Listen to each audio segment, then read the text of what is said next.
আচ্ছা, এরপরে দেখব যে শীতলীকরণের জন্য কত সময় লাগবে। তাহলে ধরো যে বস্তুর উষ্ণতা হচ্ছে থিটা, আমি ওটাকে ডিগ্রি সেন্টিগ্রেড স্কেলে লিখছি, আর পরিবেশের উষ্ণতা হচ্ছে তোমার থিটা 0, ঠিক আছে। তাহলে উষ্ণতা হ্রাসের হার এটা সমান কি লিখতে পারি, ডি থিটা ডিটি। এটা কার সাথে সমানুপাতিক, থিটা মাইনাস থিটা 0 এর সাথে সমানুপাতিক, উষ্ণতা হ্রাসের সাথে। আমি এরপরে সমানুপাতিক চিহ্নটাকে তুলব। তাহলে ডি থিটা বাই ডিটি সমান কে ইন্টু, আগে একটা মাইনাস দিচ্ছি। কেন মাইনাস দিলাম, যেহেতু উষ্ণতা কমছে আস্তে আস্তে বস্তুটার, তার জন্য আমি মাইনাস চিহ্নটা দিলাম। তাহলে কি বলবো, যেহেতু বস্তুর উষ্ণতা হ্রাস পাচ্ছে তাই মাইনাস চিহ্ন, ঠিক আছে। আচ্ছা, এরপরে আমি যদি পুরো ইকুয়েশনটাকে কেলভিন স্কেলে লিখতে চাই, কেলভিন স্কেলে, তাহলে থিটার জায়গায় আমি ক্যাপিটাল টি ইউজ করবো, আর কিছু না। তাহলে D T by D small T, T for time, small T মানে টাইম, ক্যাপিটাল টি মানে temperature in Kelvin scale, minus K into T minus T 0, ঠিক আছে। আচ্ছা, এরপরে তো এটা থাক। এই যে সমীকরণটা পেয়েছি 1 নম্বর থেকে, দেখো থিটা মাইনাস থিটা 0টাকে নিচে নিয়ে আসবো, নিচে যদি নিয়ে আসি তাহলে D theta by theta minus theta 0 সমান মাইনাস কে ডিটি লিখতে পারি। এরপর আমি ধরে নিচ্ছি যে প্রাথমিক অবস্থায় মানে 0 যখন সময়, 0 সময়ে বস্তুর উষ্ণতা হচ্ছে থিটা 1, আর টি সময়ে বস্তুর উষ্ণতা হচ্ছে থিটা 2। তাহলে আমি বোথ সাইড ইন্টিগ্রেশন করতে পারি। তাহলে D theta by theta minus theta 0, theta 1 theta 2 সমান minus K 0 to T DT. যদি তুমি পুরোটাকে ইন্টিগ্রেশন করো তাহলে তোমার কি আসবে, LN theta minus theta 0, theta 1 theta 2 সমান মাইনাস কেটি আসবে। তাহলে এখান থেকে তুমি টি সমান পাবে 1/k, 1/k ln theta 1 minus theta 0 by theta 2 minus theta 0। তাহলে এইটাই হচ্ছে তোমার শীতলীকরণের জন্য প্রয়োজনীয় সময়। তাহলে থিটা 1টা হচ্ছে তোমার প্রাথমিক উষ্ণতা, থিটা 2টা বস্তুর অন্তিম উষ্ণতা, থিটা 0টা পরিবেশের উষ্ণতা, কে এটা তো আগেই বলেছিলাম সমানুপাতিক ধ্রুবক, আর টি মান হচ্ছে সময়, ঠিক আছে।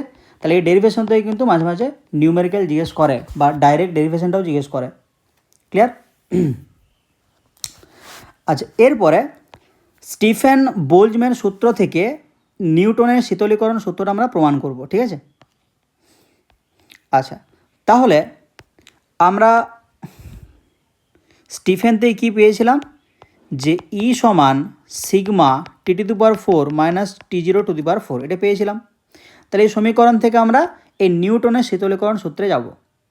তাহলে এটা সমান লিখতে পারি সিগমা, দেখো এ স্কোয়ার মাইনাস বি স্কোয়ার যদি করি তাহলে এ প্লাস বি ইন্টু এ মাইনাস বি করতেই পারি নাকি, মানে টি স্কোয়ারটা হচ্ছে তোমার এ আর টি 0 স্কোয়ারটা হচ্ছে তোমার বি, তাহলে এ স্কোয়ার মাইনাস বি স্কোয়ার এ প্লাস বি ইন্টু এ মাইনাস বি।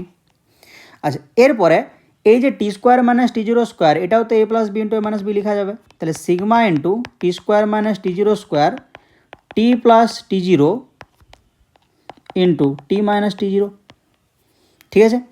এরপরে আমরা নিউটনের শীতলীকরণ সূত্রে কি বললাম, যে বস্তু আর পরিবেশের উষ্ণতার পার্থক্যটা কম হতে হবে। তাহলে আমি বলতেই পারি যে টি আর টি 0টা প্রায় সমান, এক্সাক্ট না হলেও প্রায় সমান। তাহলে যদি এটা হয় টি প্লাস টি 0, এটাকে তুমি লিখতে পারো 2t0, আমি পরিবেশের উষ্ণতা দিয়ে লিখতে চাইছি। আচ্ছা, আর কি লিখতে পারি, ধরো টি স্কোয়ার প্লাস টি 0 স্কোয়ার, এটাই কি লিখতে পারি, তাহলে টি এর জায়গায় টি 0 লিখবো, তাহলে 2t0 স্কোয়ার লিখতে পারি তো। আচ্ছা, তাহলে এখন ই সমান কত হবে, দেখো 4 সিগমা টি 0 কিউব টি মাইনাস টি 0। তাহলে এখান থেকে আমি বলতে পারি, যদি এই পুরোটাকে কনস্ট্যান্ট করে দিই, এটা যদি আমি ধ্রুবক বলি তাহলে E proportional to T minus T zero, সেখানে কি পেয়েছিলাম ডিটি বাই ডিটি সমান minus K into T minus T zero, একই ব্যাপার। ঠিক আছে, তাহলে এইভাবে স্টিফান বোলজম্যান সূত্র থেকে তুমি নিউটনের শীতলীকরণ সূত্রে যেতে পারবে। হলো, আর যে লাস্ট জিনিসটা আছে তোমার ভিনের সূত্র। ঠিক আছে, ভিনের সরণ সূত্র।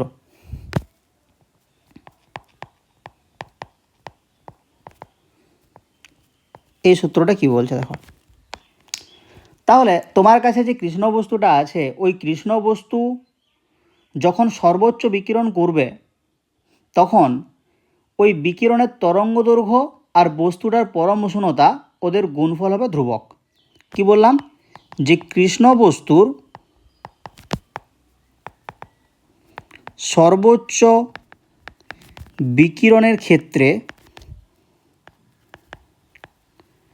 বিকিরণের তরঙ্গ দৈর্ঘ্য, সর্বোচ্চ বিকিরণ মানে কি, যে বিকিরণের তীব্রতাটা সবচেয়ে বেশি, তরঙ্গ দৈর্ঘ্য ও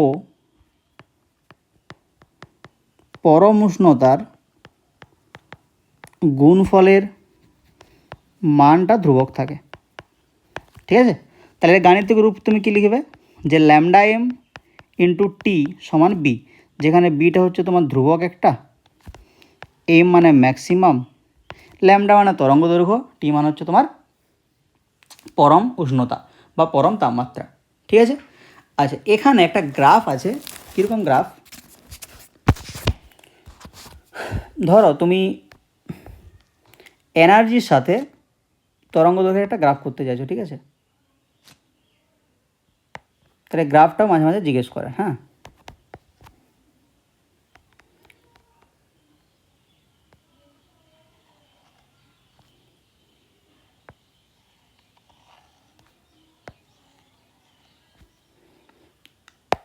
এক্সাক্ট হলো না, এই টাইপের একটা গ্রাফ পাওয়া যায়। তাহলে এখানে যেটা ইম্পর্টেন্ট জিনিস,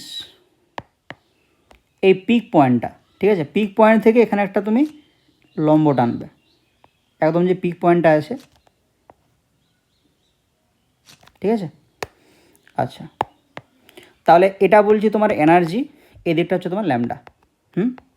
তাহলে এই প্রথমের যে পিক পয়েন্টটা আছে তুমি এটাকে ল্যামডা এম থ্রি বলো, এটা হচ্ছে ল্যামডা এম টু, এটা ল্যামডা এম ওয়ান, তিনটে আলাদা আলাদা নাম দিচ্ছে, আর কিছু না।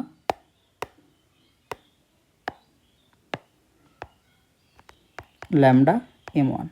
ঠিক আছে, আচ্ছা এই যে গ্রাফটা, এই গ্রাফটা পাচ্ছি আমি টি থ্রি টেম্পারেচারে, আলাদা পেনে করছি দেখো, এটা পাচ্ছি টি থ্রি টেম্পারেচারে, এটা টি টু টেম্পারেচারে, এটা হচ্ছে টি ওয়ান টেম্পারেচারে। হলো, তাহলে এখানে একটা জিনিসই খেয়াল রাখবে, তুমি যদি টেম্পারেচারের মানটা বাড়াও তাহলে সেই ক্ষেত্রে ওই তরঙ্গ দৈর্ঘ্যটা কমে যায় আর তার শক্তিটা বেড়ে যায়।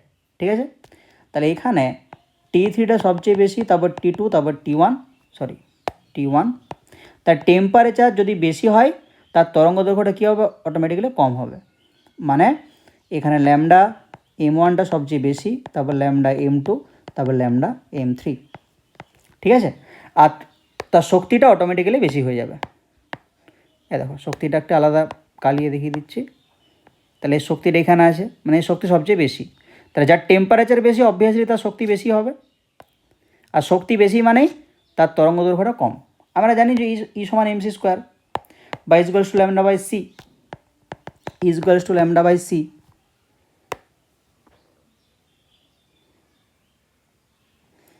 ল্যামডা বাই সি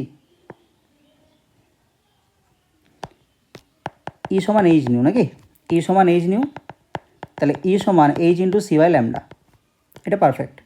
তাহলে এখানে আমরা দেখতে পাচ্ছি যে এইচ আর সি এগুলো তো ধ্রুবক, তাহলে E proportional to one by lambda, নাকি।